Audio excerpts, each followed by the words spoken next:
Good afternoon. During today's legislative hearing, we will consider three bills. S4104, the Haulapai Tribal Water Rights Settlement Act of 2022.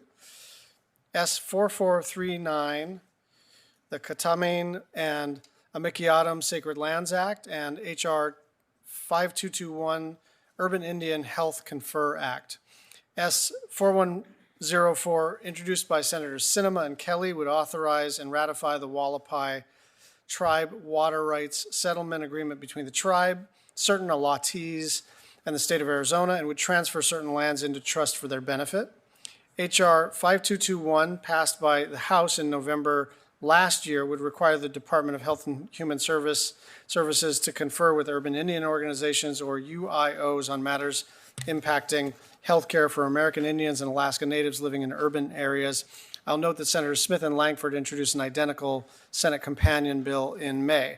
Lastly, Senator Padilla's bill, S4439, would transfer approximately 1,031 acres from the U.S. Forest Service to the Department of Interior to be placed into trust for the benefit of the Karuk tribe to allow for traditional and customary uses. Before I turn to Vice Chair Murkowski, I'd like to extend my welcome and thanks to our witnesses for joining us today, and I look forward to your testimony and discussion.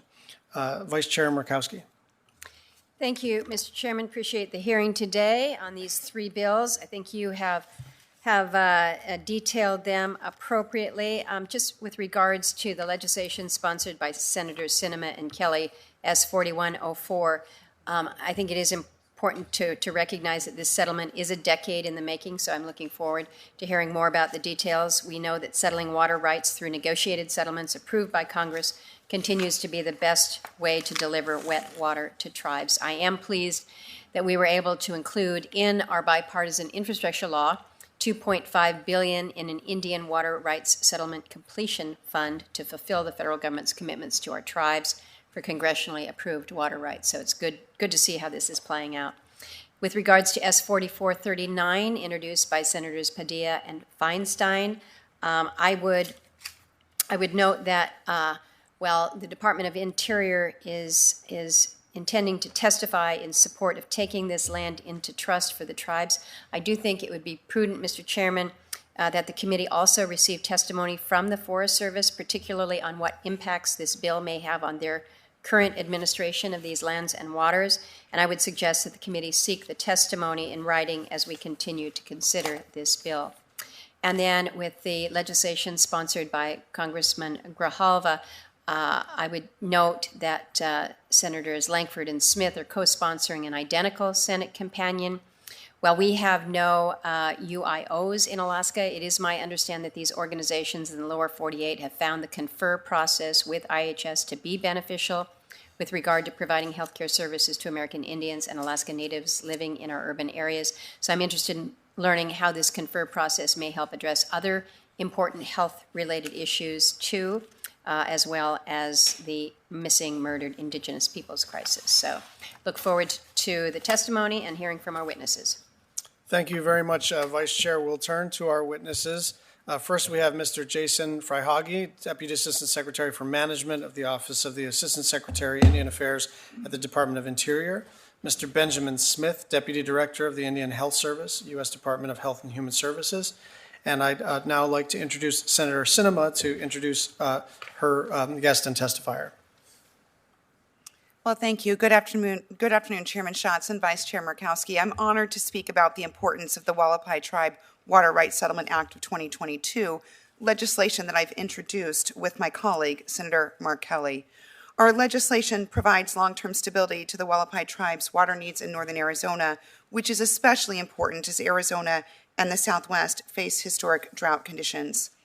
Our legislation is the result of collaboration between the state of Arizona, the Haulapai tribe, and the Department of the Interior, and it has broad support among Arizona water stakeholders, including Mojave County, Salt River Project, the Arizona Department of Water Resources, the Central Arizona Water Conservation District, and Freeport-McMoRan.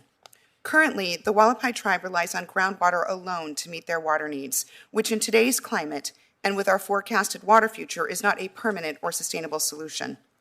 The Haulapai Tribe Water Settlements Right Act will provide the tribe a permanent allocation of Colorado River water and the funding to construct the infrastructure needed to deliver that water from the Colorado to the tribe's main residential and commercial centers, Grand Canyon West and Peach Springs, Arizona. I now have the incredible honor to introduce the chairman of the Haulapai Tribe, Dr. Damon Clark, who will be able to explain the legislation in further detail and how it will benefit the tribe in Arizona. Chairman, thank you for being here today. Thank you very much, Senator Sinema. Now we have Senator Padilla to introduce his guest and explain his legislation. Thank you, Chair Schatz and Ranking Member Murkowski, for allowing me to join you today to introduce Russell Atterbury, Chairman of the Karuk Tribe in California.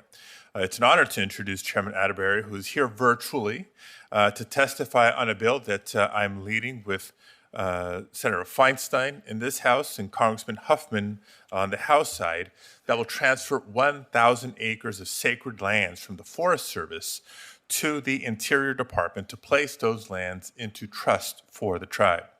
Now, the lands covered by this bill are considered to be the center of the Karuk world and sit at the heart of the tribe's culture, religion, and identity. Chairman Atterbury is currently serving in his third consecutive term as chairman and has been a key leader in championing this effort. During his 11 years as chairman, he's also served on the Department of Interior's Tribal Interior Budget Council, the Executive Council of the California Tribal Chairmen's Association, and was recently selected as one of the 7 primary tribal representatives to the Department of Interior's Progress Act negotiated rulemaking committee. Chairman Atterbury was also appointed by Governor Jerry Brown to the California Native American Heritage Commission. Before serving as chairman, Mr. Atterbury worked for the Redding and Siskiyou school districts, and he holds a lifetime clear teaching credential from Humboldt State University. Now, the Karuk tribe have lived and conducted ceremonies on the sacred lands known as Katimiîn for centuries. These sacred lands, which are used for the tribe's world renewal ceremony, represent the center of the Karuk world and serve as an integral part of tribal culture, religion, and identity. Currently, 95% of the Karuk Aboriginal territory is managed by the federal government, and the tribe has a special use permit from the Forest Service to access the land for prayers and ancestral ceremonies. However, in recent years, the tribe has struggled to access the site and conduct their sacred ceremonies privately without interruption. So it's a moral imperative to restore these lands to tribal ownership. Placing these lands in trust would allow the Karuk to further their mission to enhance and restore the natural world and allow them to preserve their traditional practices. I thank Senator Feinstein for introducing this legislation with me in the Senate and Congressman Huffman for championing this effort in the House. I also want to thank Chairman Atterbury for his testimony today and for his leadership in working to advance the long overdue effort. His approach to the federal-tribal relationship has been one that says collaboration is always the best first step in building partnerships, and his testimony today is a testament to that. Look forward to working with my colleagues to enact this bill as quickly as possible and return these sacred lands to their original stewards. Thank you again, Mr. Chairman.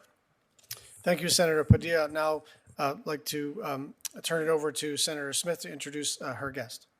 Thank you so much. Thank you, Chair Schatz and Vice Chair Murkowski, for holding this hearing today and for including the Urban Indian Health Confer Act. Senator Lankford and I introduced the Senate version of this bill, which would require every agency within the Department of Health and Human Services to confer with urban Indian organizations when policies affect health care for urban Native communities. This measure is an important step towards parity for urban Native communities and something that I think we should all be able to agree on. So I look forward to working with the committee to get this bill across the finish line this year. To help us understand the impact of this bill, I'm very glad to welcome Dr. Patrick Rock, Chief Executive Officer of the Indian Health Board of Minneapolis and a member of the Leech Lake Band of Ojibwe. Dr. Rock is a family physician and has been serving patients at IHB for over 25 years. He is a tireless advocate for the urban indigenous community in Minneapolis, and his leadership has helped IHB grow into the distinguished institution that it is today. I recently had a chance to visit the Indian Health Board to hear about their work on mental health, reproductive care, and comprehensive health services for urban Indigenous Minnesotans. Under Dr. Rock's leadership, they're also working on an expansion that will expand their capacity and incorporate Indigenous cultural components into the facility. So I'm very proud to work on behalf of the Indian Health Board and Minnesota's urban Indigenous communities here in Washington on this bill, and I hope to see us move this forward and get it done. Thank you, Mr. Chair. Thank you very much. And to Senator Lankford for an opening statement. Thank you, Mr. Chairman. Thank you. Thanks for the time on this, and thanks for taking up this bill as you work through this. I'd like to first start off by saying thank you to the leadership and to the individuals that serve in the 2 Oklahoma Urban Indian clinics in Tulsa and in Oklahoma City for their continued service to the urban Indian population. Oklahoma Urban Indian clinics serve the 2nd largest population next to California, and Senator Padilla knows we're right behind him on that one. But leaders like Sunday Allen and Carmelita Skeeter in Tulsa and in Oklahoma City, they're the reason that all this works so well. They work incredibly hard, and they are absolutely the gold standard for healthcare and clinic operations. I was proud to sponsor and help pass into law 2 urban Indian clinic focused bills with Senator Smith. We helped pass the Coverage for Urban Indian Health Providers Act and the Facilities Improvement Act. Both ensure greater parities for UIOs in the Indian health system. Both bills were the first ever standalone UIO bills passed in Congress.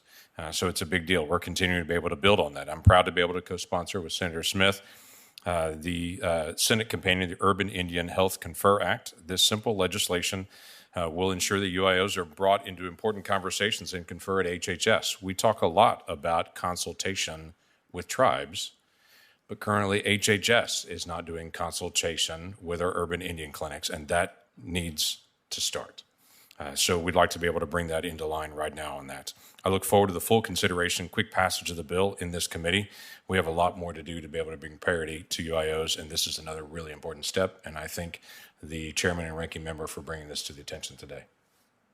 Thank you very much, and we welcome all of our testifiers and thank all the members for their leadership. I want to remind our witnesses that your full written testimony will be made part of the official hearing record. Please keep your statement to no more than 5 minutes so that members may have time for questions. Mr. Freihage, you may begin.